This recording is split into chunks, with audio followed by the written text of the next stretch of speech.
Hello students, welcome back बच्चों।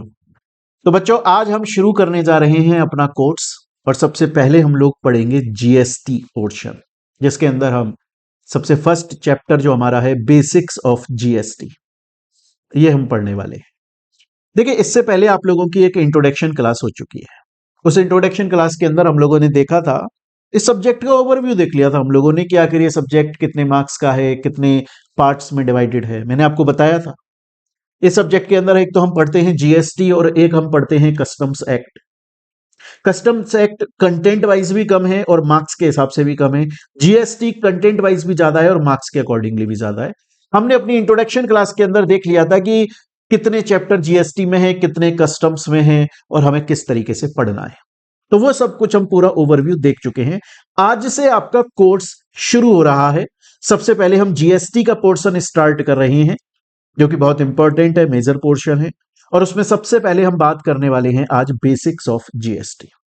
आप बोलोगे कि सर ये बेसिक्स पढ़ने की जरूरत क्या है? बेसिक्स तो हमको पता है, इससे एग्जाम में क्या क्वेश्चन आते हैं, क्या ये एग्जाम के पॉइंट ऑफ व्यू से बहुत ज्यादा इंपॉर्टेंट है? मॉड्यूल के अंदर, स्टडी मटेरियल के अंदर भी बेसिक्स के बारे में बहुत ज्यादा कुछ लिखा हुआ नहीं है। मैं बता दूं आप लोगों को, सबसे पहली बात तो मैं आपको एक चीज की गारंटी दे देता हूं कि आप लोगों को बोर नहीं होगा।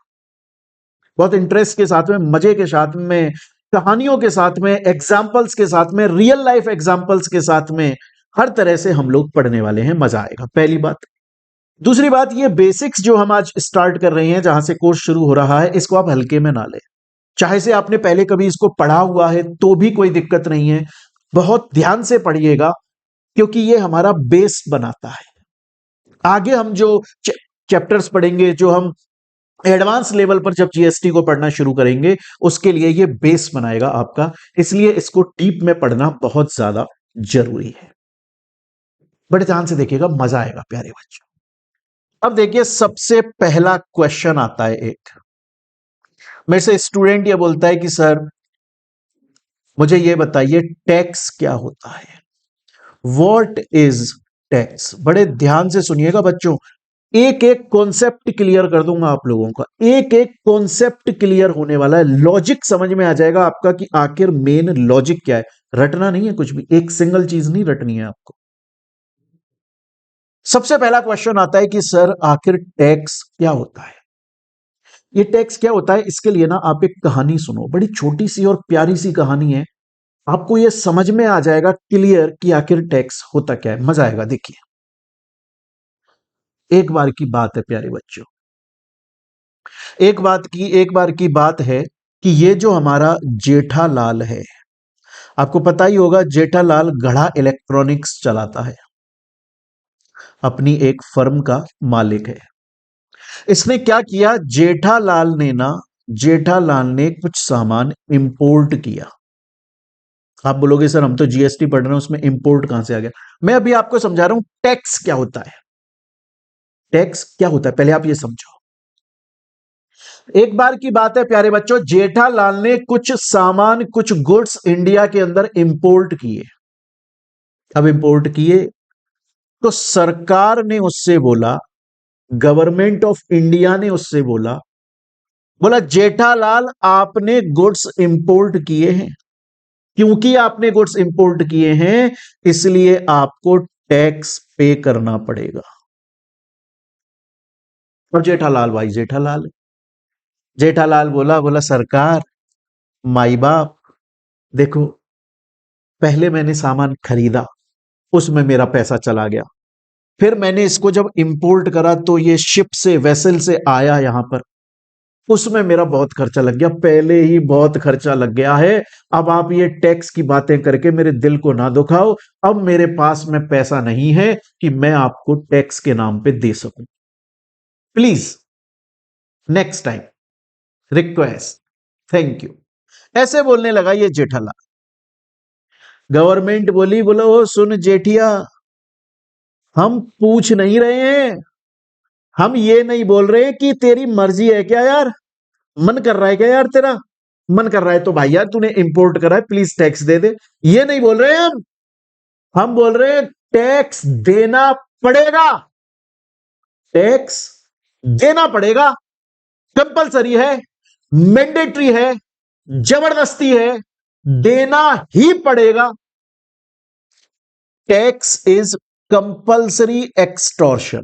कंपल्सरी होता है, ऐसा नहीं होता है कि जेठालाल से बोला जेठालाल यार तुमने गुड्स इंपोर्ट किए हैं, अब एक काम करो तुम ना यार टैक्स दे दो, इंपोर्ट ड्यूटी पे कर दो। जेठालाल बोला अरे साहब अब की बार तो क्या खर्चा बहुत ज्यादा हो गया, अगली बार देखेंगे, अभी चले जाओ आप। अरे कंपल्सरी है, जरूरी है, देना पड़ेगा यार भाई, मर्जी नहीं है, देना पड़ेगा। Tax is compulsory extortion. Compulsory होता है, देना ही होता है। जेठालाल बोला अच्छा अच्छा अच्छा ऐसी बात है क्या, कंपल्सरी है, देना पड़ेगा, बिना दिए काम नहीं चल रहा है। बोला फिर एक काम करो, 1 लाख का लग रहा है ना मेरे ऊपर टैक्स, आप बोल रहे हो गवर्नमेंट बोल रही है कि यार 1 लाख का टैक्स देना है मेरे को, 1 लाख की इंपोर्ट ड्यूटी देनी है, यही बोल रहे हो। बोले एक काम करो, मेरे पास में ना 1 लाख रुपए के टीवी है, उसको ले जाओ आप। 1 लाख रुपए का मांग रहे हो आप, अब यार खर्चा वर्चा तो बहुत ज्यादा हो गया, पैसा अभी मैं लेके भी नहीं आया हूं, दया के पास में घर पे रखा हुआ है गोकुलधाम सोसाइटी में। आप एक काम करो, मेरे पास में 1 लाख रुपए का टीवी है, वो ले जाओ यार आप। गवर्नमेंट बोली चांटा पड़ेगा, टैक्स सिर्फ और सिर्फ और सिर्फ और सिर्फ और सिर्फ मनी की फॉर्म में जमा होता है। तो जेठालाल को 2 बातें समझ में आ गई। क्या बात समझ में आ गई भाई जेठालाल को? जेठालाल को एक तो समझ में आया कि टैक्स जो है वो कंपल्सरी एक्सटॉर्शन है, देना ही पड़ता है, देना ही पड़ता है, कंपल्सरी है, मैंडेटरी है, मन की मर्जी नहीं चलती कि अगली बार दे देंगे, कभी और दे देंगे, आज मूड नहीं है यार मेरा, ना, देना पड़ता है। दूसरा, जेठालाल को समझ में आ गया टैक्स जो है वो सिर्फ और सिर्फ कैश की फॉर्म में पे होता है, सिर्फ और सिर्फ कैश की फॉर्म में पे होता है। जेठालाल बोला बोला ठीक है साहब, आप बोल रहे हो कि टैक्स जो है वो सिर्फ मनी की फॉर्म में ही एक्सेप्ट होता है, मैं समझ गया आपकी बात को। पर जेठालाल बोला बोला माई बाप जब आप हमसे 1 लाख रुपया ले ही रहे हो टैक्स के नाम का, मर्जी से ले रहे हो क्या ऐसे ही कि आज मन करा तो टैक्स ले रहे हैं, या कहीं पर लिखा हुआ है? क्या लॉ के अंदर लिखा हुआ है? क्या लॉ के अंदर ये मेंशन है कि अगर ऐसे ऐसे कोई बंदा इंपोर्ट करता है तो उसके ऊपर ये टैक्स लगता है? क्या कहीं लिखा हुआ है? अगर लिखा हुआ है, अगर कानून में लिखा हुआ है, अगर लॉ में लिखा हुआ है, अगर स्टैट्यूट में लिखा हुआ है, अगर लॉ की अथॉरिटी है इस बात के कि हां टैक्स ले लो, तो ही दूंगा, नहीं तो टाटा और बाय बाय।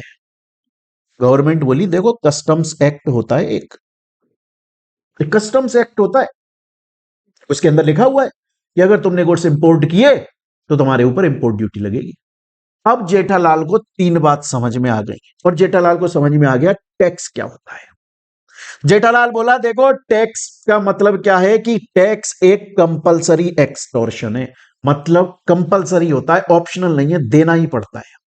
दूसरा, टैक्स सिर्फ और सिर्फ कैश की फॉर्म में दिया जाता है, और तीसरा, ऑथोराइज्ड बाय लॉ होना जरूरी है। अगर लॉ के अंदर लिखा हुआ है, अगर स्टैट्यूट के अंदर लिखा हुआ है, अगर लिखा हुआ है कि टैक्स दिया जाएगा, अगर लिखा हुआ है कि कोई पर्सन पैसा कमाता है, मतलब इनकम कमाता है, और उसकी इनकम इतने रुपए हो जाती है तो उसके ऊपर ये टैक्स लगेगा, ये लॉ में अगर लिखा हुआ है तो ही लगेगा। ऐसा नहीं है रोड पे चलती कभी कोई लीगल अथॉरिटी आई और बोली कि सुनो भाई तुम्हारी इनकम है और उस पर टैक्स दे दो, वो बोलेगा लिखा हुआ है क्या? सपोज करो आज मेरी इनकम, एग्जाम्पल के तौर पे सपोज करो मेरी इनकम है, मैं 1 साल का 2 लाख रुपए कमाता हूं लास्ट। अब गवर्नमेंट मेरे से ये बोले कि मोहित जी आप 2 लाख रुपए कमाते हो, चलो टैक्स दे दो, मैं बोलूंगा लॉ में नहीं लिखा। भाई लॉ में ये लिखा है कि 2 लाख रुपए अगर कोई कमा रहा है उसको टैक्स नहीं देना पड़ता, एग्जेम्प्ट है, तो लॉ को लॉ ऑथोराइज नहीं करता 2 लाख रुपए लेने के लिए, 2 लाख पे टैक्स लेने के लिए। आप कैसे ले रहे हो भाई? टैक्स कब कहलाया जाएगा? Tax is compulsory extortion of money, tax compulsory extortion है। अंडर एनी लॉ और स्टैट्यूट, अगर गवर्नमेंट के किसी एक्ट के अंदर, लॉ के अंदर, कानून के अंदर लिखा हुआ है तो ही टैक्स लेवी होगा, तो ही टैक्स कलेक्ट होगा, अदरवाइज कोई बातचीत मत करना हमसे। अरे सर ये तो आप बोल रहे हो सर, ये डेफिनेशन जो आपने बोली और आपने ये बोला कि टैक्स के अंदर तीन चीजें कंपलसरी हैं, एक तो वो एक कंपलसरी एक्सटॉर्शन है, वो कैश की फॉर्म में होता है, और वो ऑथोराइज्ड बाय लॉ होना चाहिए। क्या ये बात कहीं लिखी हुई है या बस आपने हमको ऐसे ही बोल दिया? तो यार हमारे भारत का जो संविधान है ना, कॉन्स्टिट्यूशन ऑफ इंडिया, उसका आर्टिकल 265 पढ़ लो जाकर। अरे कॉन्स्टिट्यूशन ऑफ इंडिया का आर्टिकल 265, 265 पढ़ लो यार, क्या बात करते हो तुम? आर्टिकल 265 के अंदर क्लियर क्लियर लिखा हुआ है। क्या लिखा है आर्टिकल 265 में? देखो, देखो आर्टिकल 265 में लिखा है, कॉन्स्टिट्यूशन ऑफ इंडिया के article 265 state that no tax, no tax shall be levy. Levy होने का मतलब होता है आपके ऊपर लागू हो गया, लग गया, कि आपको टैक्स देना पड़ेगा। वो लग गया कि भैया देखो तुमने ये ट्रांजैक्शन किया, अब तुम्हारे ऊपर, अब तुमको टैक्स देना पड़ेगा। एंड कलेक्टेड, और एक्चुअली में कलेक्ट किया जा रहा है। कोई भी टैक्स लेवी नहीं होगा, कोई भी टैक्स कलेक्ट नहीं होगा, except any authority of law. अगर लॉ में नहीं लिखा हुआ है, अगर किसी लॉ, कानून, स्टैट्यूट के अंदर नहीं लिखा हुआ है, किसी की हिम्मत नहीं है कोई आपसे टैक्स ले ले। टैक्स एक कंपलसरी एक्सटॉर्शन है, हां टैक्स देना पड़ता है, टैक्स देना पड़ता है, लेकिन तब जब एक्ट में लिखा है, कानून में लिखा है। बेटालाल बोला, बोला सुनो सुनो सुनो, और स्टूडेंट मेरे प्यारे बच्चे मेरे से ये बोले, बोले सर टैक्स क्या होता है ये समझ में आ गया, पर सर एक क्वेश्चन उठ गया अब मेरे दिमाग में। मैंने बोला क्या क्वेश्चन उठ गया भाई तेरे दिमाग में? बोला सर आप बोल रहे हो कि टैक्स जो है वो तभी लेवी होता है, तभी कलेक्ट होता है जब किसी लॉ के अंदर लिखा हुआ है, जब किसी एक्ट के अंदर लिखा हुआ है। सर किसके पास में अथॉरिटी होती है, किसके पास में अथॉरिटी होती है कि वो टैक्स के लिए लॉ बना दे, टैक्स टैक्स के लिए कोई कानून बना दे, किसी एक्ट के अंदर लिख दे कि इस सिचुएशन में टैक्स लगेगा? ये अथॉरिटी किसके पास होती है? हमें यह समझ में आ गया टैक्स क्या होता है, ये यहां तक क्लियर हो गया। लेकिन सर किसके पास में अथॉरिटी होती है जो ये बोल सकता है कि भैया टैक्स कौन बनाएगा? किसके पास में ये अथॉरिटी है?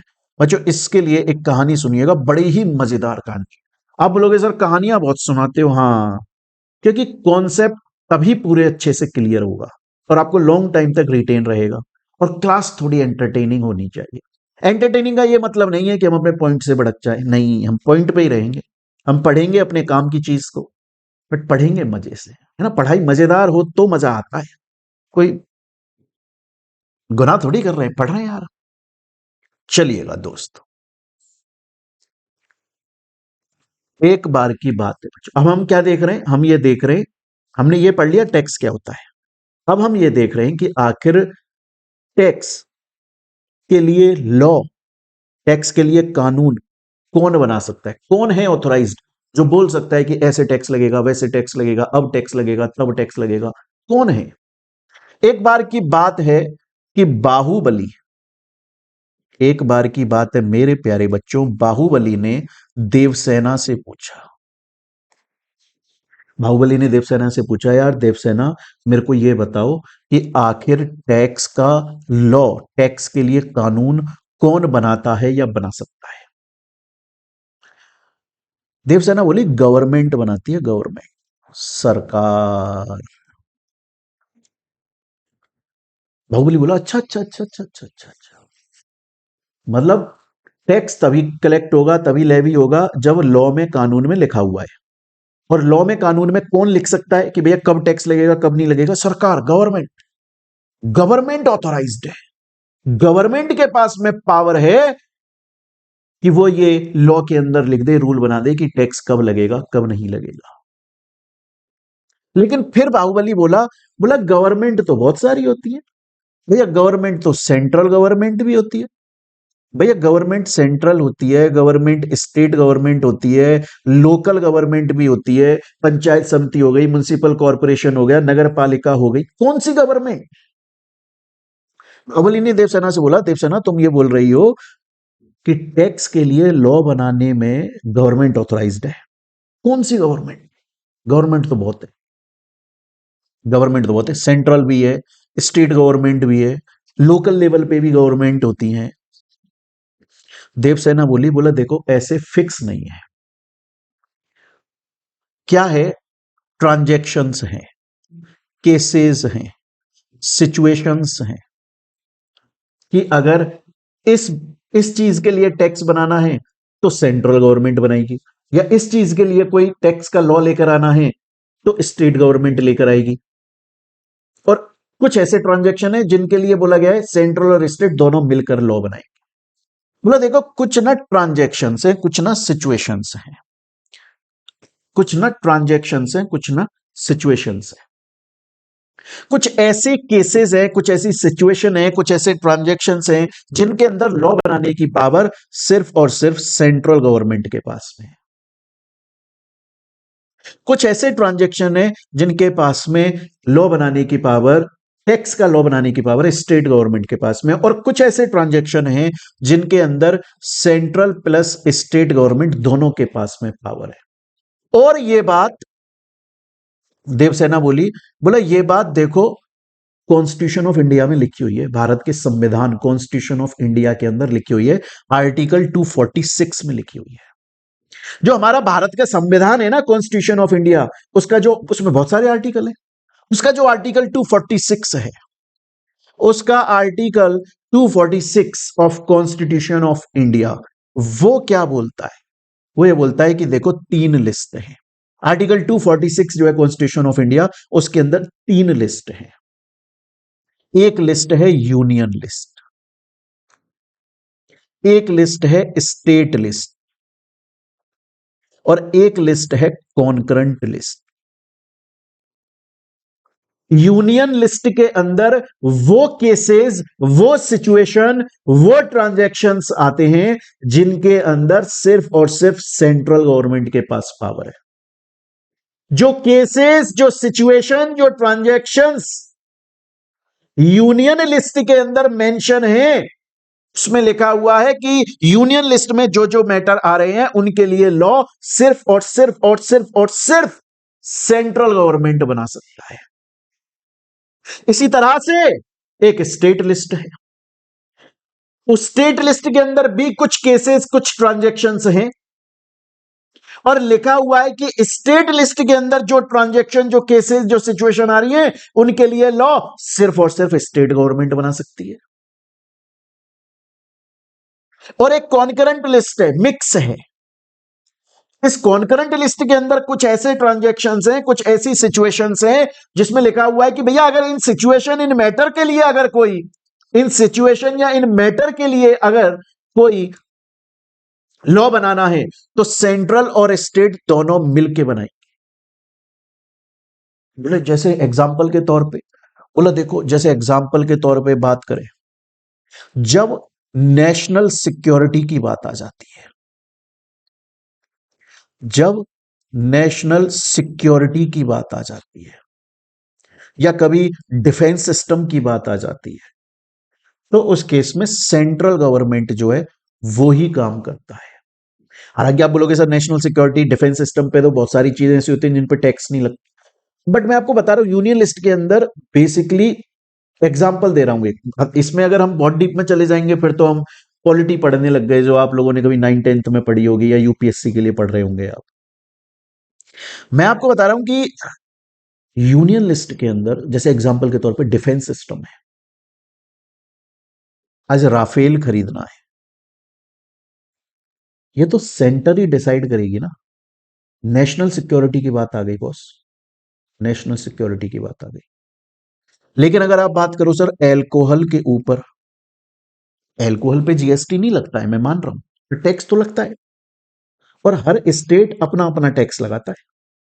आप राजस्थान में अगर एल्कोहल खरीदते हो और हरियाणा में अगर आप एल्कोहल खरीदते हो, आप देखिए राजस्थान के अंदर एल्कोहल सस्ता मिलता है, सॉरी महंगा मिलता है in comparison to Haryana. Haryana के अंदर थोड़ा सस्ता मिलता है क्योंकि हरियाणा में एल्कोहल के ऊपर टैक्स थोड़ा कम है, राजस्थान में टैक्स ज्यादा है। और गुजरात में चले जाओगे तो गुजरात में आपको एल्कोहल मिलेगा ही ब्लैक में, क्योंकि वहां पर बैन है। ये ये मैटर हो गया ना जिसपे सिर्फ स्टेट गवर्नमेंट डिसाइड करे, और कुछ ऐसे मैटर हैं जिन पे सेंट्रल और स्टेट दोनों डिसाइड कर रहे हैं, वो कॉन्करेंट लिस्ट में आता है। बाहुबली बोला, बाहुबली बोला, बोला मेरे को तुम्हारी बात यहां तक समझ में आ गई, मेरे को तुम्हारी बात यहां तक समझ में आ गई। तो अभी तक हमने क्या पढ़ा बच्चों? अभी तक हमने देखा टैक्स क्या होता है, और उसके बाद में हम लोगों ने क्या देखा? उसके बाद में हम लोगों ने देखा कि इस टैक्स को, टैक्स के लिए लॉ बनाने की पावर, अथॉरिटी किसके पास में है? गवर्नमेंट। और फिर हमने बोला किस गवर्नमेंट के पास में है? केस टू केस डिसाइड करता है। Article 246 of constitution of India के अंदर तीन लिस्ट मेंशन है, जिसमें से एक है यूनियन, एक है स्टेट लिस्ट और एक है कॉन्करेंट लिस्ट। स्टूडेंट बोलता है सर मेरे को आपकी बात यहां तक पूरी तरीके से समझ में आ गई। ये वाला एग्जाम्पल, ये जो कहानी है ना बच्चों, ये हम लोगों ने यहां तक पढ़ी है, इस वाले ट्रांजैक्शन तक। अभी ये कहानी और बची है, इस कहानी को अभी मैं कंटिन्यू करूंगा, लेकिन उससे पहले मेरे को एक दूसरा टॉपिक आपको पढ़ाना है, फिर हम आएंगे इस कहानी के ऊपर, मजा आएगा। तो अभी तक हम लोगों ने क्या देखा? एक बार आप बोलोगे सर रिवीजन बहुत कराते हो, रिवीजन बहुत कराता हूं मैं, ये एक चीज जरूरी है। तो हम लोगों ने देखा टैक्स क्या है। मैंने आपको बोला भैया एक तो कंपलसरी एक्सटॉर्शन है, मनी की फॉर्म में है, और लॉ के अंदर, स्टैट्यूट के अंदर मेंशन होना चाहिए। कहां लिखी है ये बात? ये बात लिखी है article 265 of constitution of India. फिर आपने बोला टैक्स के लिए लॉ बनाने की पावर किसके पास में है? मैंने बोला सेंट्रल, स्टेट और दोनों। और ये आर्टिकल 246 जो है कॉन्स्टिट्यूशन ऑफ इंडिया का, उसके अंदर लिखा हुआ है। लिस्ट है तीन, यूनियन लिस्ट में सिर्फ सेंट्रल बनाता है, कॉन्करेंट स्टेट लिस्ट में स्टेट बनाता है, कॉन्करेंट लिस्ट में दोनों मिलकर बनाते हैं। स्टूडेंट बोलता है सर यहां तक जो आपने मेरे को समझाया, यहां तक एक एक चीज बहुत अच्छे से क्लियर हो गई, यहां तक एक एक चीज बहुत अच्छे से क्लियर हो गई। पर सर अब मेरा एक क्वेश्चन आ गया। मैंने बोला क्या क्वेश्चन है? बोला सर मेरा क्वेश्चन ये आ गया कि टैक्स कितने टाइप का होता है। सर अब मेरा क्वेश्चन ये आ गया कि टैक्स आखिर कितने टाइप का होता है। बोर नहीं होंगे बच्चे, ध्यान रखना। आप बोलोगे अरे सर टैक्स कितने टाइप का होता है, ये तो जिंदगी में बहुत बार पढ़ा है। मैं आपको बोल रहा हूं बोर नहीं होंगे आप मेरी क्लास में, बड़े ध्यान से सुनिएगा। टैक्स होता है बच्चों दो टाइप का, एक होता है डायरेक्ट टैक्स और एक होता है इनडायरेक्ट टैक्स।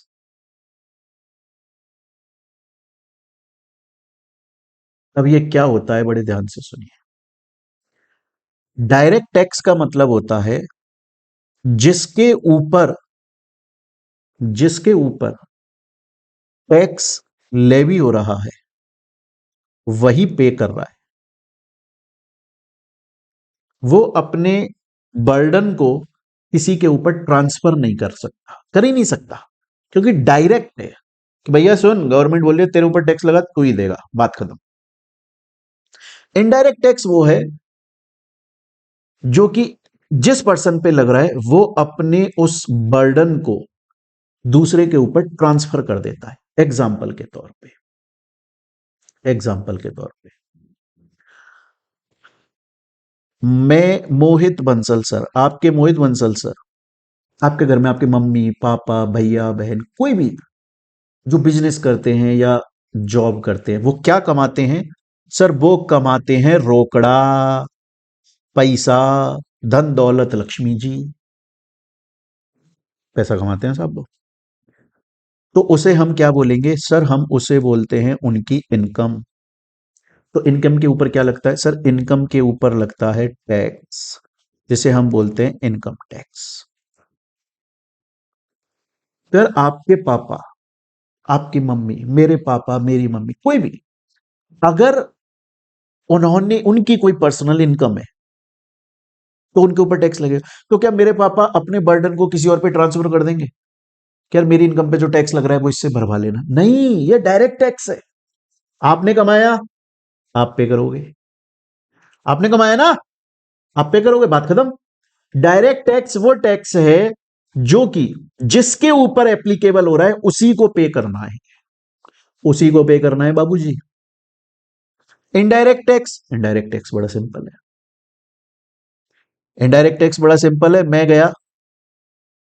गया होंडा में, मैं गया होंडा शोरूम में।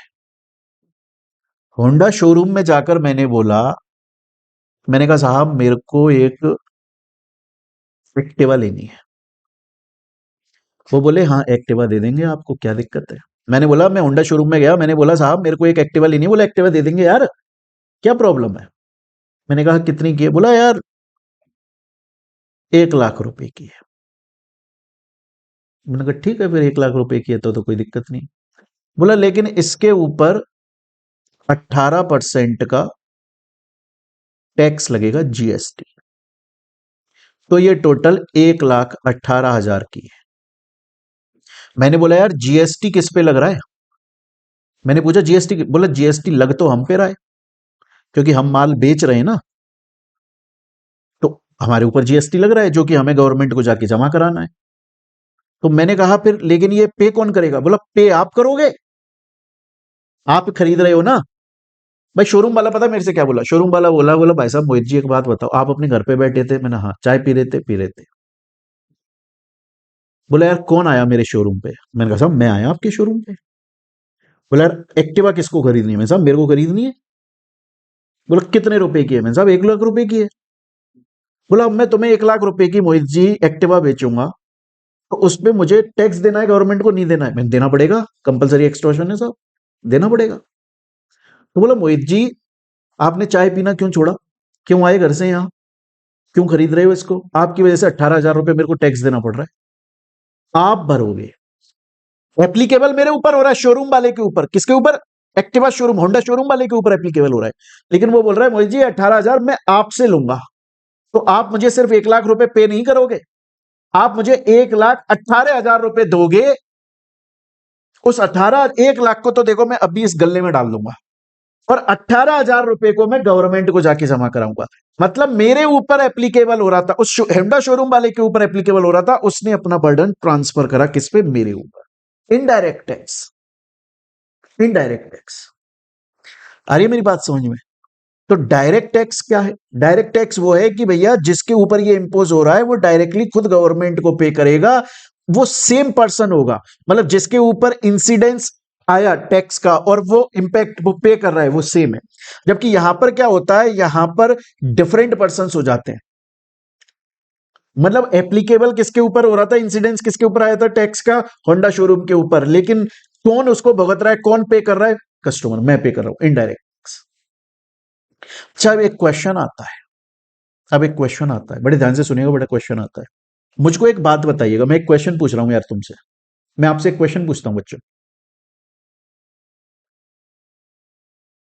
अंबानी साहब की इनकम, अंबानी जी की इनकम मान लो 100 करोड़ है। मेरी इनकम मान लो 5 करोड़ है। और एक कोई थर्ड पर्सन और है जो कि फाइनेंशियली उतना नहीं है कैपेबल, उसकी 10 लाख है इनकम। अब मुझे बताइए हमारे ऊपर जो इनकम टैक्स लगेगा क्या वो सेम रेट से लगेगा? क्या वो सेम रेट से लगेगा? नहीं सर। जिसकी इनकम जितनी ज्यादा उसके ऊपर उतना ज्यादा टैक्स। जिसकी इनकम जितनी ज्यादा उसके ऊपर उतना ज्यादा टैक्स। जिसकी इनकम जितनी कम उसके ऊपर उतना कम टैक्स। और कोई ऐसा पर्सन होगा जिसकी इनकम स्लैब रेट से नीचे ही जा रही है तो वो एग्जम्प्ट ही हो जाएगा। मान रहे हो इस बात को? मान रहे हो? क्या आप ये बोल सकते हो कि ये जो डायरेक्ट टैक्स होता है ये इनकम बेस्ड होता है? ये इनकम बेस्ड होता है। जिसकी इनकम ज्यादा है उस पर ज्यादा टैक्स लगता है, जिसकी इनकम कम है उस पर कम टैक्स लगता है। लेकिन एक बात बताओ, लेकिन एक बात बताओ, अगर अंबानी जी पार्ले जी आईफोन खरीदने गए, मैं आईफोन खरीदने गया, सेम मॉडल सेम सब कुछ, ये भाई साहब आईफोन खरीदने गए, क्या हम तीनों पर सेम टैक्स लगेगा? हाँ। ऐसा थोड़ी है कि एप्पल वाला बोलेगा यार अंबानी साहब आ गए तो आज आईफोन की जो कीमत है वो 50 करोड़ है, और मोहित आ गया तो आज आईफोन की कीमत जो है वो 5 लाख है, और एक थर्ड पर्सन आ गया आईफोन की कीमत जो है वो नॉर्मल है। नहीं। तो सर मतलब आप ये बोलना चाह रहे हो, सर आप जो है वो ये बोलना चाह रहे हो कि डायरेक्ट टैक्स इनकम बेस्ड होता है जबकि इनडायरेक्ट टैक्स सप्लाई बेस्ड होता है। सप्लाई बेस्ड होता है। ये डायरेक्ट टैक्स जो है वो प्रोग्रेसिव होता है नेचर में। अगर इनकम बढ़ रही है तो टैक्स बढ़ेगा, लेकिन आपका ये जो इनडायरेक्ट टैक्स है वो रिग्रेसिव होता है नेचर में। आपके ऊपर फिक्स रहता है, मतलब चाहे मैं पार्ले जी खरीदने चले जाऊं और चाहे कोई भी खरीदना चले जाए, चाहे अंबानी जी खरीदने चले जाए, टाटा साहब तो चलो नहीं है, या कोई भी X Y Z Shark Tank का कोई बंदा खरीदने चले जाए, कोई फर्क नहीं पड़ता, सबके लिए सेम रहता है।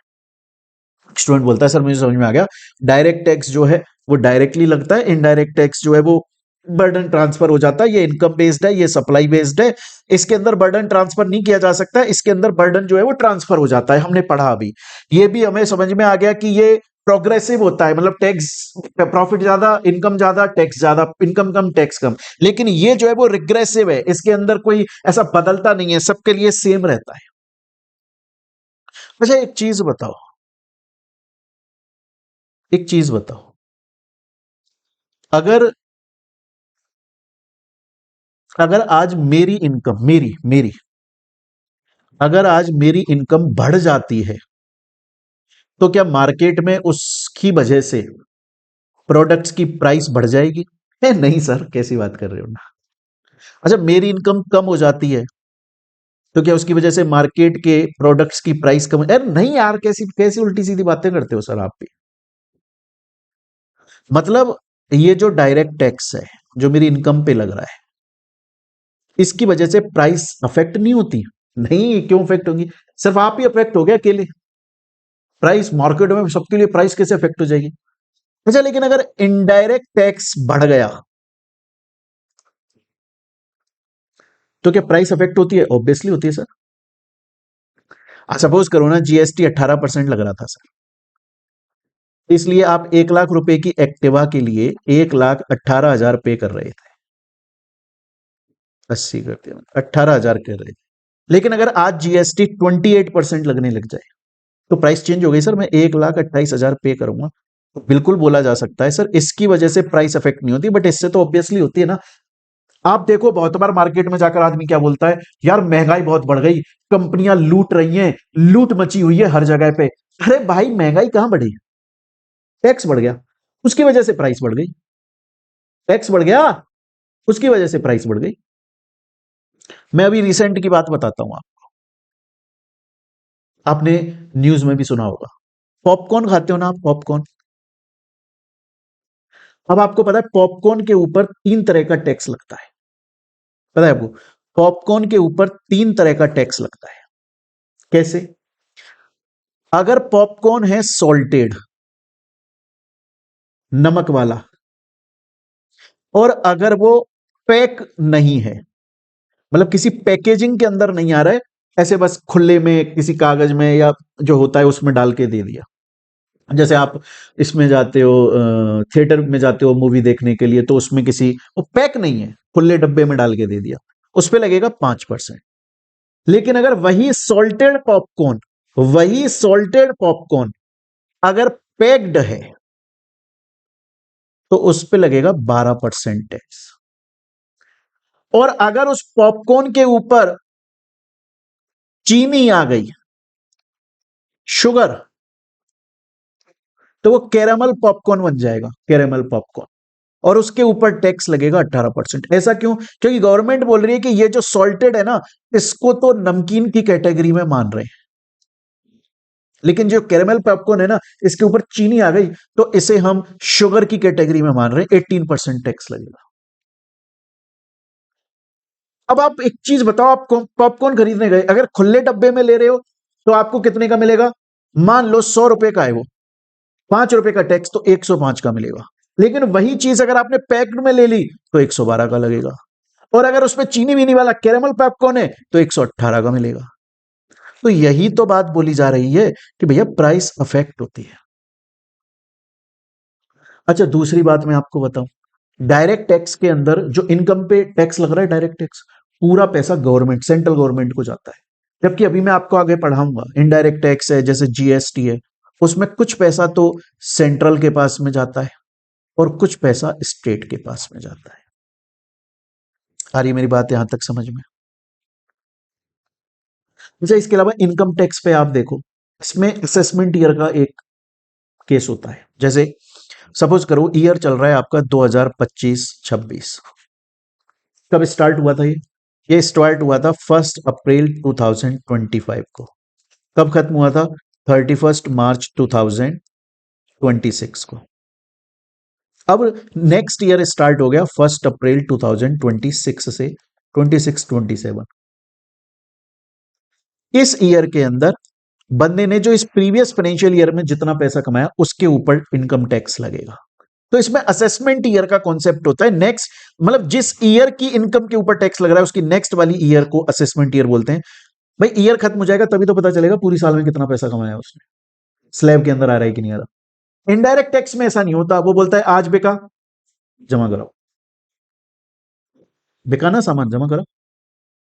आ गई मेरी बात यहां तक समझ में? सर ये डायरेक्ट टैक्स के लिए कौन अथॉरिटी है? Central board of direct, CBDT. Indirect tax के लिए कौन है? Central board of excise and customs. Student बोलता है सुनिए सर, आपने मुझे यहां तक बताया टैक्स क्या होता है, उसके अंदर आपने मेरे को जेठालाल का एग्जाम्पल दिया और आपने मेरे को बताया कि टैक्स जो है वो एक कंपलसरी एक्सटॉर्शन ऑफ मनी है, सिर्फ और सिर्फ कैश की फॉर्म में होना चाहिए। और दूसरी चीज फिर आपने मेरे को ऊपर से बताई कि लॉ के अंदर लिखा होना चाहिए आर्टिकल 265। फिर टैक्स के लिए लॉ बना कौन सकता है? तो आपने बोला सर गवर्नमेंट। कौन सी गवर्नमेंट? भैया article 246 of constitution of India में 3 लिस्ट हैं, यूनियन, स्टेट, कॉन्करेंट।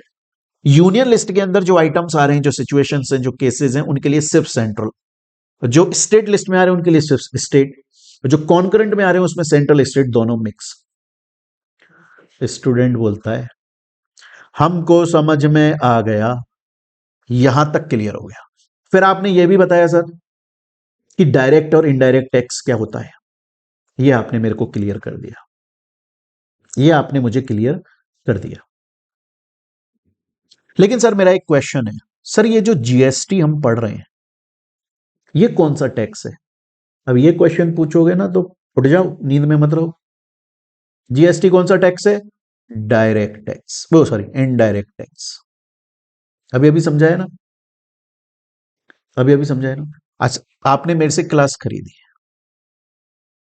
सपोज करो मेरे क्लास की फीस है 8,000 रुपीज, और सपोज करो उसके ऊपर टैक्स लग रहा है, एग्जाम्पल के तौर पे 18% का टैक्स लग रहा है। तो वो 18% का टैक्स इस 8,000 फीस में जोड़ के मैं आपसे लूंगा ना। टैक्स किसके ऊपर लग रहा है? मेरे ऊपर, क्योंकि मैं आपको सर्विस दे रहा हूं। भाई चाहे मैं गुड्स बेचूं चाहे मैं सर्विस दूं, गुड्स एंड सर्विस टैक्स मेरे ऊपर टैक्स एप्लीकेबल होगा। पर वो मैं लूंगा किससे? आपसे लूंगा। और फिर मैं गवर्नमेंट को, तो इनडायरेक्ट टैक्स है जीएसटी। स्टूडेंट बोलता है जी हाँ सर, यहां तक की बात समझ में आ गई, लेकिन सर हमारा एक कहानी चल रही थी, वो कहानी आपने रोक दी, उस कहानी को दोबारा कंटिन्यू करो।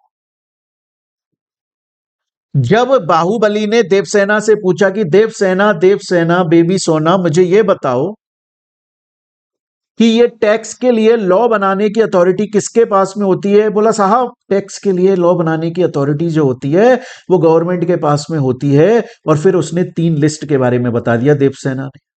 तो अब बाहुबली बोला, बोला देवसेना जीएसटी कौन सी लिस्ट में आता है? तुमने बोला ना 3 लिस्ट है आर्टिकल 246 के अंदर, जिसमें से एक सेंट्रल जो यूनियन लिस्ट है उसमें सिर्फ सेंट्रल गवर्नमेंट बनाएगी, देन स्टेट, देन कॉन्करेंट। ये जीएसटी कौन सी लिस्ट में आता है? देवसेना बोली जीएसटी कोई लिस्ट में नहीं आता। अरे जीएसटी किसी लिस्ट में नहीं आता। बोला है जीएसटी किसी लिस्ट में नहीं आता, ऐसा क्यों? बोला देखो, ये जो लिस्ट बनाई गई है ना आर्टिकल 246 के अंदर, ये कब बनाई गई? जब कॉन्स्टिट्यूशन ऑफ इंडिया शुरुआत में बनाया गया। और ये कब बनाया गया? कॉन्स्टिट्यूशन ऑफ इंडिया ऑल्दो बनने लग गया था 1947 1948, ये बन रहा था हमारा, 1950 में वो फाइनली आ गया। बोलो हम भारत देश आजाद हुआ था, बहुत साल पहले की बात है, बहुत साल पहले की बात है, बहुत साल पहले इस भारत के संविधान के अंदर ये लिस्ट बनाई जा रही थी। जीएसटी तो अभी अभी आया, एक नया कॉन्सेप्ट है, अभी 2017 में तो एप्लीकेबल हुआ है। 1 जुलाई 2017 को तो जीएसटी एप्लीकेबल हुआ है, लागू हुआ है, पढ़ेंगे अभी हम। बोला जीएसटी तो नया कॉन्सेप्ट है, और ये जो कॉन्स्टिट्यूशन ऑफ इंडिया के अंदर आर्टिकल 246 के अंदर 3 लिस्ट आ रही है, ये तो तब बनाई गई थी जब कॉन्स्टिट्यूशन बना था, भारत देश आजाद हुआ था। इसलिए इसलिए मेरे बाहुबली तुम पूछ रहे हो कि ये जीएसटी कौन सी लिस्ट में आता है? ये किसी लिस्ट में नहीं आता, ये जीएसटी किसी लिस्ट में नहीं आता। इसलिए नहीं आता क्योंकि ये जो लिस्ट है वो फ्रीडम मिलने पर स्टार्टिंग से ही कॉन्स्टिट्यूशन ऑफ इंडिया में मेंशन थी, लेकिन जीएसटी का कॉन्सेप्ट अभी अभी 2017 में आया है, अभी अभी 2017 में जीएसटी का कॉन्सेप्ट आया है। इसलिए ये आर्टिकल 246 में जो आप तुम पूछ रहे हो कौन सी, किसी लिस्ट में नहीं आता। तो बाहुबली बोला, बोला फिर ये जीएसटी आया कैसे? फिर ये जीएसटी कैसे आया? तो देवसेना बोली, बोले बताऊंगी तुम्हें, अभी पूरी हिस्ट्री बताऊंगी, ए से लेके जेड तक, स्टार्टिंग से सब बताएंगे आपको। ये जो न्यूज में आप सुनते रहते हो ना कि जीएसटी बीजेपी का कॉन्सेप्ट था कि कांग्रेस का था, पहली बार, सबसे पहली बार किसने बोला था? कांग्रेस ने बोला था कि बीजेपी ने बोला था जीएसटी भारत देश में लाने के लिए? सब बताएंगे आपको, सब बताएंगे। पहली बार जीएसटी किस दुनिया के अंदर कौन सी कंट्री में, देश में लागू हुआ था, यह भी बताएंगे आपको। पूरा बेसिक्स, एक एक कॉन्सेप्ट क्लैरिटी करते हुए चलेंगे हम लोग, एक एक चीज आपको। बोला फिर ये जीएसटी कैसे आया? बोला जीएसटी कैसे आया वो मैं बताऊंगी, पर इतना समझ लो कि जो कॉन्स्टिट्यूशन ऑफ इंडिया जो स्टार्टिंग से बना हुआ था, जिसमें आर्टिकल 246 में 3 लिस्ट आ रही थी, उसके अंदर जीएसटी कभी भी नहीं था। लेकिन फिर बाद में कॉन्स्टिट्यूशन ऑफ इंडिया को अमेंड किया गया।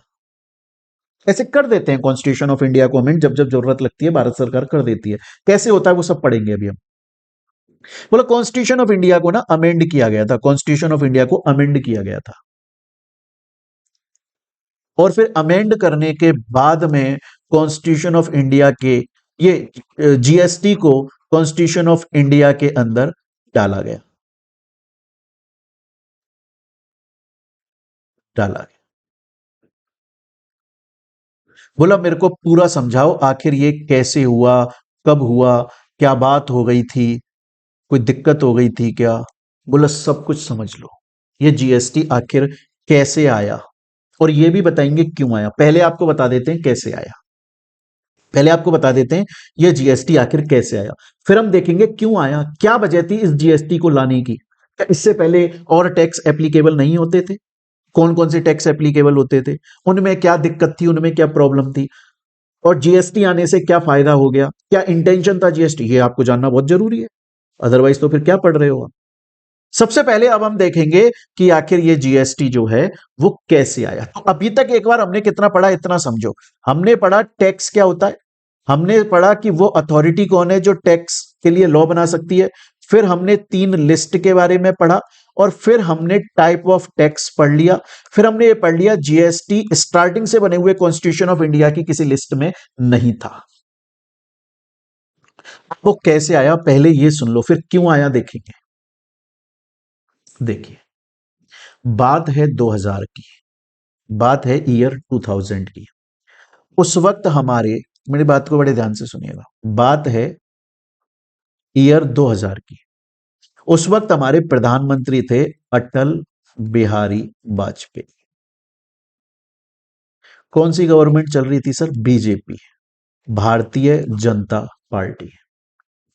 अटल बिहारी वाजपेयी जो कि उस वक्त प्रधानमंत्री थे, बीजेपी की गवर्नमेंट थी, साल 2000 ईयर 2000 के अंदर पहली बार भारत देश में जीएसटी का कॉन्सेप्ट प्रपोज किया गया, इंटीग्रेटेड टैक्स का कॉन्सेप्ट प्रपोज किया। क्योंकि उससे पहले क्या होता था, उससे पहले बहुत सारे टैक्स चलते थे, पढ़ेंगे हम डिटेल में। उससे पहले बहुत सारे टैक्स थे, अलग अलग टैक्स थे। अटल बिहारी वाजपेयी ने ईयर 2000 में बोला, ईयर 2000 में बोला, बीजेपी के गवर्नमेंट के अंदर बोला, बोला यार सुनो, अभी क्या है ना, अभी बहुत सारे टैक्स लग जाते हैं, हम चाहते हैं कि ये जब कोई प्रोडक्ट बिक रहा है या कोई सर्विस दी जा रही है तो एक ही टैक्स लगे, और पूरे देश के अंदर एक ही टैक्स लगे।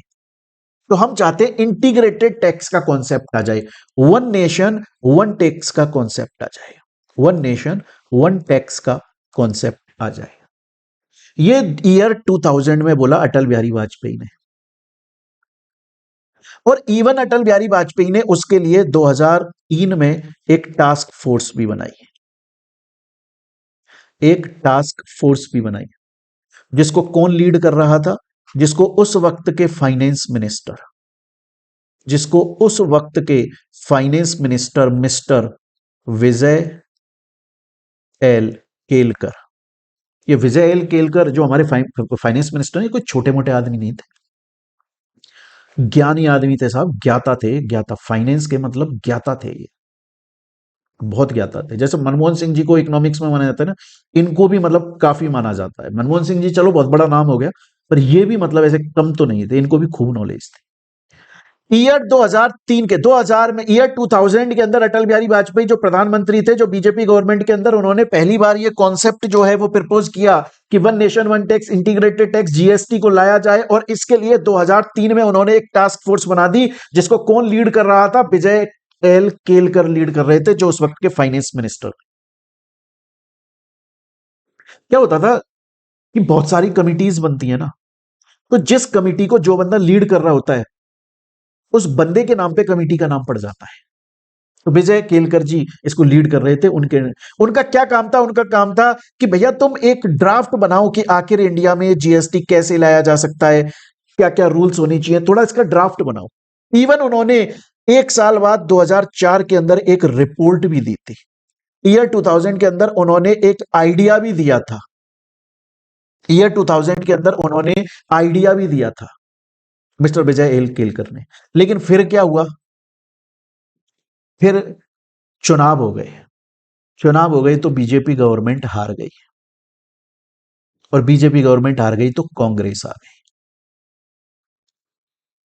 क्लियर ये चीजें आता है। तो सबसे पहले किसने बोला, सबसे पहले बीजेपी ने बोला साहब। अगर अब आपसे कोई ये बोले ना, अगर आपसे कोई डिबेट करे और कोई आपसे ये बोले अरे तेरे को क्या पता, ये मोदी मोदी जो है ना, ये मोदी तो सिर्फ जीएसटी का क्रेडिट लेता रहता है, जबकि जीएसटी तो असलियत में कांग्रेस का आइडिया था। नहीं, जीएसटी बीजेपी का ही आइडिया था। ईयर 2000 के अंदर अटल बिहारी वाजपेयी जी ने इसको मूट किया था, मूट का मतलब प्रपोज किया था। 2003 में विजय एल केलकर फाइनेंस मिनिस्टर के अंडर में कमिटी बनाई, जिन्होंने 2004 में एक आइडिया भी बताया था। लेकिन वे चुनाव आ गए और बीजेपी हार गई। फिर क्या हुआ, फिर ईयर 2006 के अंदर, फरवरी 2026 के अंदर, फरवरी फरवरी 2026 6 के अंदर, सॉरी 26 क्या बोल रहा हूं, फेब 2006 के अंदर कांग्रेस की सरकार थी। तो उस वक्त जो बजट आया, हर साल बजट होता है ना, तो उस वक्त फरवरी 2006 में कांग्रेस की सरकार ने जब बजट पेश किया तो उसमें ये डिक्लेयर कर दिया उन्होंने कि हम 1 अप्रैल 2010 से जीएसटी को लागू कर देंगे। 1 अप्रैल 2010 से हम जीएसटी को लागू कर देंगे। मतलब बेसिकली अगर आप इसे पॉलिटिक्स की भाषा में देखो ना, तो उन्होंने ये बोल दिया कि अगर हमारी अलग दोबारा से सरकार बना दोगे तो हम जीएसटी को लागू कर देंगे। कब बोला ये उन्होंने? फेब 2006 के अंदर बोला। किसने बोला? कांग्रेस के अंडर में उस वक्त फाइनेंस मिनिस्टर थे श्री पी चिदम्बरम जी। उन्होंने अनाउंस कर दिया कि जीएसटी को हम इंट्रोड्यूस कर देंगे 1 अप्रैल 2010 से, जब सेंट्रल बजट पेश किया 2006-7 का। अब क्या होता है ना बच्चों, बड़े ध्यान से सुनिएगा, जब भी ऐसा कोई कॉन्सेप्ट प्रपोज होता है जिसके लिए, जिसको लाने के लिए कॉन्स्टिट्यूशन ऑफ इंडिया को चेंज करना पड़ेगा, अमेंड करना पड़ेगा, बदलना पड़ेगा, और कोई लॉ बनता है नया नया, जब कोई लॉ बनता है तो सबसे पहले वो प्रपोज होता है, प्रपोजल बनता है, प्रपोजल, क्योंकि उस पर अप्रूवल चाहिए किस किस की। सबसे पहले वो प्रपोज होता है, तब हम उसको बोलते हैं बिल। क्या बोलते हैं हम उसे? हम उसे बोलते हैं बिल। बिल है अभी ये, बिल मतलब प्रपोजल। उस बिल को पहले लोकसभा के अंदर रखा जाता है। लोकसभा क्या है? Lower house. आपको पढ़ा होगा ना, अपने स्कूल में भी पढ़ा होगा ना आपने, कि 2 हाउस है हमारे यहां पर, एक है लोअर हाउस, एक है अपर हाउस। लोअर हाउस कौन है? लोकसभा, जिसके अंदर वो लोग जाते हैं जिनको पब्लिक ने वोट देकर जिताया। और अपर हाउस कौन सा है? राज्यसभा। उसके अंदर वो लोग जाते हैं जिनको लोकसभा के अंदर बैठे हुए लोगों ने वोट देकर पहुंचाया, इसलिए उसको बोलते हैं वो अपर हाउस है। भाई हमको इतनी पॉलिटिक्स की नॉलेज नहीं है, हमने वोट दी और हमने लोकसभा में मोदी जी को पहुंचा दिया, तो वो लोअर हाउस है। यार हमारे थ्रू अपॉइंट होकर कोई बंदा पहुंचा है। दूसरी बात, वो लोअर हाउस क्यों बोला जा रहा है? क्योंकि वो हमें रिप्रेजेंट करते हैं, हमें। लेकिन लोकसभा के लोगों ने आपस में देखा कि यार ये ज्यादा क्वालिफाइड है, नॉलेज है, उसे राज्यसभा के अंदर अपॉइंट कर दिया। वो अपर हाउस है, जिसको हमने इलेक्ट किया उन्होंने किसी को इलेक्ट किया। तो उस बिल को ना पहले लोकसभा के अंदर रखा जाता है। अगर लोकसभा से अप्रूवल मिल जाती है तो फिर उसे राज्यसभा में रखा जाता है। सर अगर लोकसभा ने रिजेक्ट कर दिया, मैटर खत्म, फाड़ दो, अपर हाउस में जाता है। सर अगर राज्यसभा ने अप्रूव कर दिया तो 2 तरीके हैं। एक तो होता है राज्यसभा ने डायरेक्टली अप्रूव कर दिया, उस बिल में कोई चेंज नहीं किया, विदाउट एनी चेंज अप्रूव कर दिया, तो फिर वो प्रेसिडेंट के पास में जाएगा, और प्रेसिडेंट ने अगर उसे अप्रूव कर दिया तो फिर वो प्रपोजल अब फाइनल हो गया, अब वो बिल नहीं रहा, अब वो एक्ट बन जाता है। और अगर राज्यसभा ने कुछ चेंज बताए तो पहले उन चेंज को इनकॉर्पोरेट किया जाएगा, फिर दोबारा से लोकसभा में उसको ले आया जाएगा। लोकसभा वाले, क्योंकि लोकसभा ने जो बिल अप्रूव किया था उसमें वो चेंजेस नहीं थे जो राज्यसभा ने बोले, इसलिए लोकसभा के पास में दोबारा ले जाया जाएगा कि देखो ये चेंजेस बताए थे। लोकसभा वाला अगर अब भी अप्रूव कर देता है तो फिर प्रेसिडेंट से अप्रूव करा लिया जाएगा और वो एक्ट बन जाएगा। यहां तक की कहानी समझ में आ रही है? अब हम एक बार दोबारा से अब हम एक बार दोबारा से कहानी पर आते हैं। मैंने क्या बोला? ईयर 2000 के अंदर अटल बिहारी वाजपेयी प्राइम मिनिस्टर थे और उन्होंने जीएसटी का कॉन्सेप्ट मूव किया, कमिटी भी बना दी थी। 2003 में टास्क फोर्स बन गई विजय केलकर के अंडर में, और 2004 में उन्होंने आइडिया दिया। फेब 2006 के अंदर उस वक्त पी चिदम्बरम फाइनेंस मिनिस्टर थे, उन्होंने सेंट्रल बजट में अनाउंस कर दिया 1 अप्रैल 2010 से जीएसटी आ जाएगा। लेकिन अब बड़े ध्यान से सुनिएगा, जब उन्होंने ये कॉन्सेप्ट, ये 2006 में उन्होंने बोल दिया, तो उन्होंने इसका एक बिल बनाया, कांग्रेस सरकार ने बिल बनाया, और मार्च 2011 को वो बिल लोकसभा में रखा गया। लोकसभा में बिल रखा जा रहा है मार्च 2011 में पहली बार। अभी तक बात चल रही थी सिर्फ। तो आप ये बोलोगे ना कि सर मेरे तो अंकल या पिताजी जो हैं वो ये बोलते हैं कि यार कांग्रेस जो है उसने पहल करी थी जीएसटी को लाने के लिए। कांग्रेस वो पार्टी थी जिसने जीएसटी को लोकसभा में फर्स्ट टाइम बिल प्रपोज किया था अप्रूवल के लिए। कॉन्सेप्ट बीजेपी का था ये। हाँ, लेकिन कांग्रेस की सरकार ने मार्च 2011 में इसको प्रपोज किया था। बिल बिल प्रपोज किया था। उस बिल का क्या नाम था? उस बिल का नाम था कॉन्स्टिट्यूशन 115th अमेंडमेंट बिल 2011। क्या होता है, देखो कॉन्स्टिट्यूशन को अमेंड करने के लिए ना बहुत बार बिल लाई जाते हैं, बहुत बार बिल लाए जाते हैं। तो जिस नंबर पे वो बिल लाए जा रहे हैं, इसका मतलब क्या है, इससे पहले कॉन्स्टिट्यूशन को अमेंड करने के लिए 114 बिल आ चुके थे, 114 बिल आ चुके थे। ये वाला बिल 115वें नंबर का था, इसलिए इसको नाम दे दिया constitution 105th amendment bill. Congress ने लोकसभा में रखा, लेकिन वो लैप्स हो गया क्योंकि बीजेपी उसके अगेंस्ट में चली गई। और इवन कांग्रेस के काफी सारे लोगों ने फेवर में नहीं बोला। आप बोलोगे सर बीजेपी ने अगेंस्ट में क्यों दिया, जबकि बीजेपी का खुद का ये कॉन्सेप्ट था। अरे भाई, अगर बीजेपी उस वक्त फेवर में वोट दे देती और जीएसटी 2011 में आ जाता तो आज वाहवाह कौन ले रहा होता? कांग्रेस सरकार ले रही होती ना वाहवाही। लेकिन आज किसको वाहवाही मिल रही है? आज मोदी जी को मिल रही है। ऐसे तो अगर आप उल्टा देखोगे तो आधार कार्ड जो है वो कांग्रेस का कॉन्सेप्ट था, लेकिन आया किसके? बीजेपी के में। क्योंकि उस वक्त बीजेपी ने उसको रिजेक्ट कर दिया था, बोला नहीं तो वाहवाही किसकी हो जाएगी? कांग्रेस की हो जाएगी।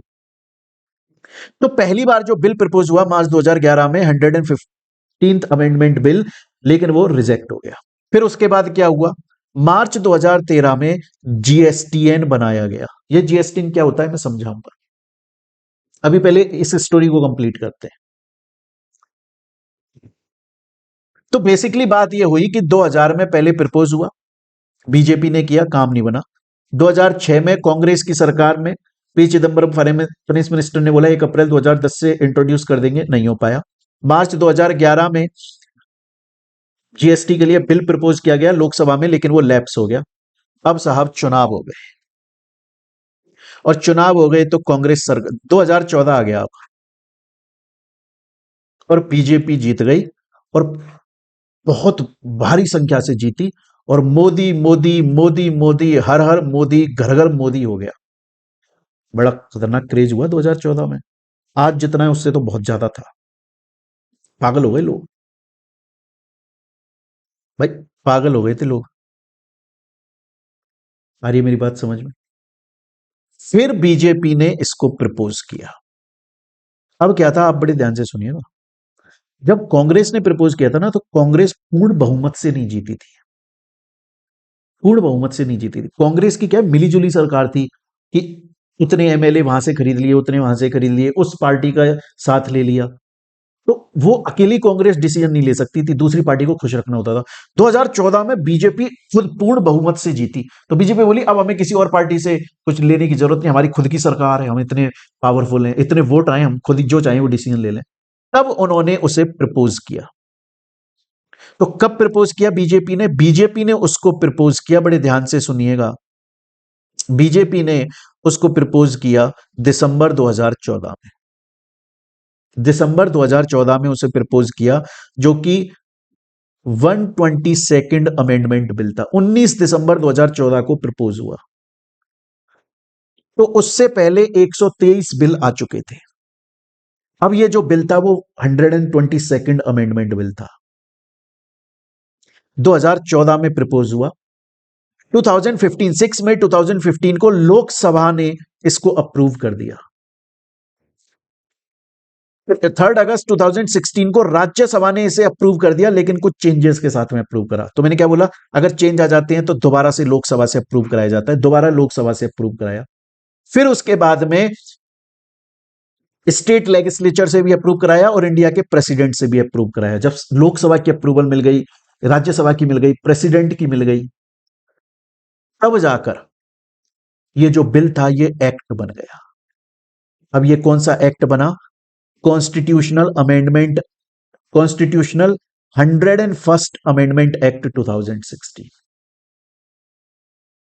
तो अगर आपसे पूछे ना जीएसटी जो है वो कॉन्स्टिट्यूशन के अंदर कौन से एक्ट से आया, तो आप बोलिएगा भैया जीएसटी जो है वो प्रपोज हुआ था कॉन्स्टिट्यूशनल 102nd अमेंडमेंट बिल, और वो बिल अप्रूव हो गया तो एक्ट बन गया कॉन्स्टिट्यूशनल 101st अमेंडमेंट एक्ट। आप बोलोगे सर बिल 122 एक्ट 101 ऐसा क्यों?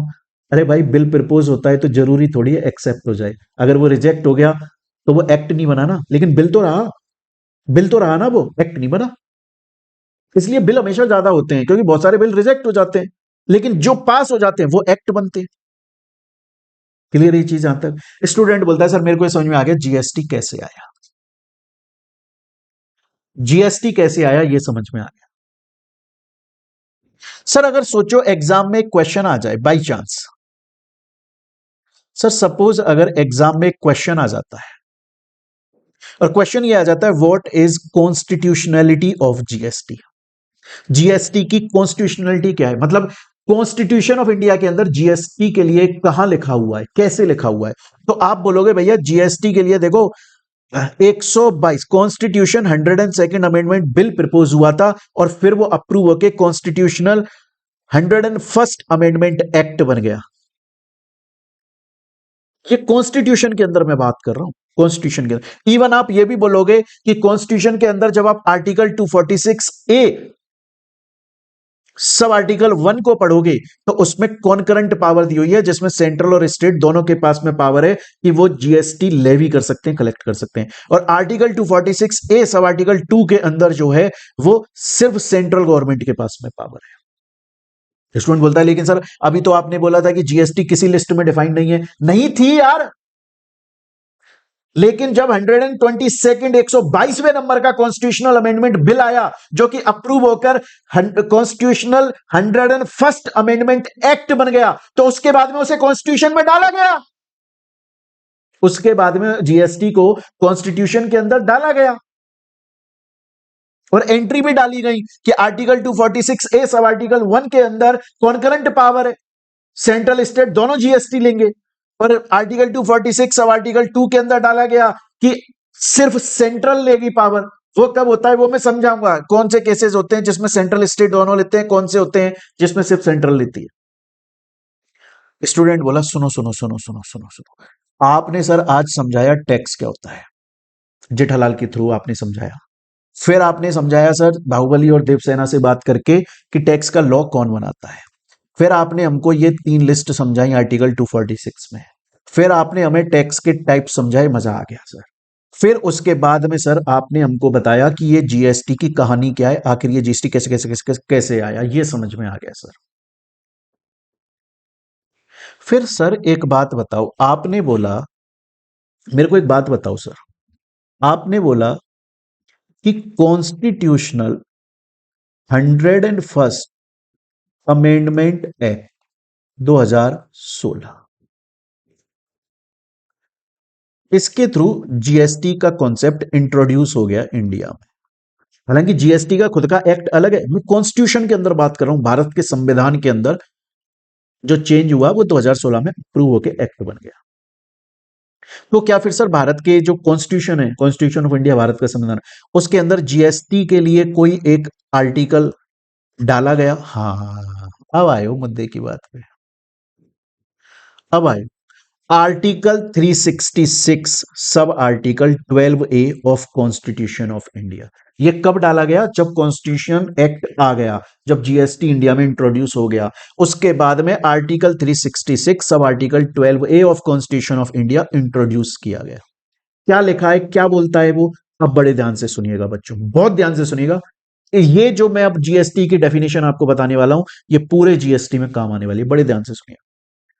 GST means a tax, GST एक टैक्स है levied on supply of goods. अगर आप गुड्स की सप्लाई करते हो, गुड्स बेचते हो, तो भी जीएसटी आपके ऊपर लेवी होता है।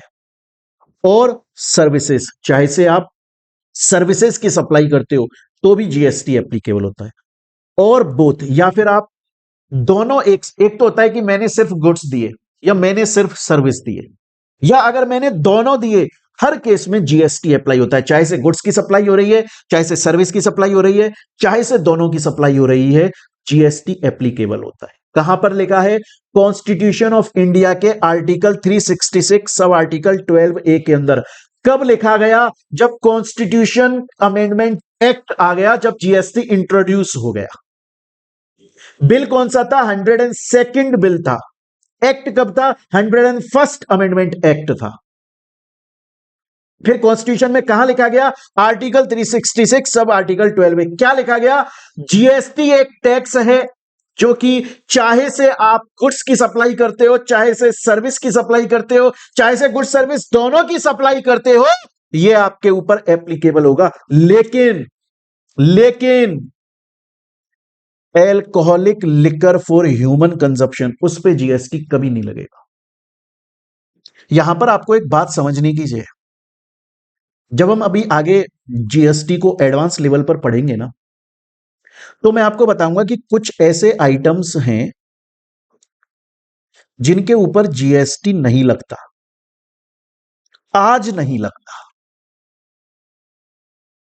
लेकिन अगर जीएसटी काउंसिल चाहे तो वो एक नोटिफिकेशन पास कर दे और बोले आज से इनके ऊपर जीएसटी लगेगा। ऐसा कर सकता है। मतलब वो जीएसटी के अंडर में आते हैं वो प्रोडक्ट। बताऊंगा मैं आगे कि कुछ ऐसे प्रोडक्ट्स हैं ना, जैसे नेचुरल गैस है, पेट्रोल है, डीजल है, एविएशन फ्यूल है, ये कुछ ऐसे प्रोडक्ट हैं जो जीएसटी के अंडर में आते हैं, लेकिन अभी इनके ऊपर जीएसटी लिया नहीं जा रहा है। जीएसटी इनके ऊपर एप्लीकेबल नहीं है, अदर टैक्स एप्लीकेबल है। लेकिन जीएसटी काउंसिल जिस दिन चाहे उस दिन नोटिफिकेशन पास करके इनको जीएसटी के अंडर में ला सकता है। लेकिन जो alcoholic liquor for human consumption, इतना ध्यान रखिएगा, ह्यूमन कंजप्शन, वो एल्कोहलिक लिकर जो ह्यूमन कंज्यूम करते हैं, उसको तो जीएसटी के अंडर कभी लाया ही नहीं गया। उसको बोला इस पे जीएसटी हम लगाइए, हमारी पावर के बियॉन्ड है। हम बोल ही नहीं सकते कि जीएस एल्कोहल पर हम कभी जीएसटी लेंगे, ये हमारी पावर के बियॉन्ड है, इसको दूर कर दो। आप समझ रहे हो इस बात को? अगर कोई आपसे ये बोले कि यार alcoholic liquor for human consumption जो है, आप बोलोगे भैया ये हमारी पावर के बियॉन्ड है, इसके ऊपर जीएसटी काउंसिल कोई डिसीजन ले ही नहीं सकती, क्योंकि इसको जीएसटी के स्कोप के अंदर लाया ही नहीं गया है। जबकि जो अदर प्रोडक्ट्स हैं जिनको हम पढ़ेंगे वो जीएसटी के अंदर आते हैं। जीएसटी काउंसिल चाहे तो उन पे जीएसटी लगा सकता है, वो अलग बात है, वो चाह नहीं रहा है। स्टूडेंट बोलता है सर मेरे को समझ में आ गया। आपने बोला आर्टिकल 366 और आर्टिकल 12A के अंदर, कॉन्स्टिट्यूशन ऑफ इंडिया के अंदर लिखा हुआ है कि जीएसटी का मतलब टैक्स है। अगर आप गुड्स की सप्लाई कर रहे हो, सर्विस की सप्लाई कर रहे हो, दोनों की सप्लाई कर रहे हो, उसके ऊपर जीएसटी लगेगा। लेकिन alcoholic liquor for human consumption उस पर कभी नहीं लगेगा। सर हमने सुना है कि एक ऐसा भी एल्कोहल होता है जो फैक्ट्री के अंदर यूज आता है, उस पर जीएसटी लग जाता है। Alcoholic liquor for human consumption पे जीएसटी नहीं लगता। जीएसटी को क्या नाम से बोला जाता है? Goods and service tax. GST आने से पहले बहुत सारे टैक्स चला करते थे अलग अलग, जीएसटी ने उन सब टैक्स को हटा दिया और अब अकेला जीएसटी चलता है। इसीलिए बोलते हैं integrated tax, one nation one tax. वो सारे टैक्सों के बारे में भी मैं बताऊंगा आगे आपको। क्लियर है ये चीज यहां तक? सर जीएसटी एक चीज और याद रखिएगा, जीएसटी पूरे इंडिया पर एप्लीकेबल होता है, कंप्लीट इंडिया। कब से एप्लीकेबल होने लग गया था? 1 जुलाई 2017। लेकिन जम्मू एंड कश्मीर के ऊपर 8 जुलाई 2017 से एप्लीकेबल हुआ। ऐसा क्यों? अब देखो इसकी हिस्ट्री अगर मैं पढ़ाने लगूं ना तो फिर बहुत अंदर चले जाएंगे अपन, वो यूपीएससी वाला मैटर आ जाएगा, जीएसटी से उसका लेना देना नहीं। आप इतना समझ लो कि जम्मू एंड कश्मीर जो है ना, वो उसको हमेशा स्पेशल स्टेटस मिला हुआ था, आर्टिकल 370 भी था उस टाइम पर, तो ये मान नहीं रहा था। लेकिन बाद में फिर इसको मान गया ये। तो 8 जुलाई 2017 को जम्मू एंड कश्मीर पर एप्लीकेबल हुआ, बाकी पूरे इंडिया पर 1 जुलाई 2017 को एप्लीकेबल हुआ। आज की डेट में ये जो जीएसटी है वो पूरे इंडिया के ऊपर एप्लीकेबल होता है, पूरे इंडिया के ऊपर एप्लीकेबल होता है। अभी तक हमने क्या क्या पढ़ा? हमने अभी तक पढ़ा कि सर टैक्स क्या है, लॉ किसने बनाया, कितने टाइप के टैक्स हैं, जीएसटी कैसे आया, बिल कौन सा था? 122। एक्ट कौन सा बना? 101। फिर आर्टिकल में कहां लिखा गया? आर्टिकल 366 में लिखा गया। और जीएसटी लिया जा सकता है, ये पावर का, ये आर्टिकल 366 सब आर्टिकल 12A में तो जीएसटी की डेफिनेशन लिखी गई, लेकिन सेंट्रल स्टेट के पास पावर है, सिर्फ सेंट्रल के पास पावर है। ये लिखा गया आर्टिकल 246A, सब आर्टिकल 1 और सब आर्टिकल 2। सब आर्टिकल 1 में लिखा गया सेंट्रल प्लस स्टेट बोथ, और इसमें लिखा गया सिर्फ सेंट्रल। ऐसा क्यों, वो समझाऊंगा। एक एक करके पढ़ेंगे कहानी बना के, वरना मजा नहीं आएगा। स्टूडेंट बोलता है सर सुनो, यहां तक जितना आपने पढ़ाया वो एक एक चीज मेरे को पूरी तरीके से मस्त तरीके से क्लियर। बच्चों ये बेसिक वाला जो पार्ट है वो हमारा कंप्लीट नहीं हुआ, अभी इसकी अराउंड 2 क्लास और होंगी। ये बेसिक वाला पार्ट हो जाता है 2.5-3 घंटे के आसपास का। मैं चाहता, लेकिन नॉर्मली क्या है, मैं चाहता हूं कि हमारी एक क्लास जो है ना वो 1 घंटे की रहे, 55 से 60 मिनट्स की, जैसा ऑफलाइन में रहता है ना वैसा। तो क्या होगा, आपको ना हेक्टिक नहीं होगा। लेकिन लगातार एक बार में 2-2 2.5-2.5 घंटे पढ़ना ना, मेरे को नहीं लगता स्टूडेंट के लिए इजी रहता है, फिर वो एग्जॉस्ट हो जाता है बच्चा। आज की क्लास में अभी तक हमने जितना पढ़ा, एक बार आप लोग उसको रिवाइज करें, बाकी का फिर हम अपनी नेक्स्ट क्लास के अंदर कंटिन्यू करेंगे। बड़ा मजा आएगा, ऐसे ही अपन एक एक चीज को, कंसेप्ट को पूरा अच्छे से क्लियर करेंगे। और जैसे ही हम कॉन्सेप्ट क्लियर कर लेंगे, पहले हम अपने एग्जाम्पल से कॉन्सेप्ट क्लियर करेंगे, फिर हम लॉ की लैंग्वेज को वहां पर पढ़ेंगे, एंड फिर उसके बाद में हम कुछ क्वेश्चंस की प्रैक्टिस करेंगे जो कि आपके स्टडी मटेरियल मॉड्यूल में दिए हुए हैं या जो एग्जाम में आए हैं, आ सकते हैं। पूरा हम कॉन्सेप्ट क्लियर करने के लिए प्रैक्टिस करेंगे। तो मिलते हैं प्यारे बच्चों अब हम लोग अपनी नेक्स्ट क्लास के अंदर। Till then thank you, take care students.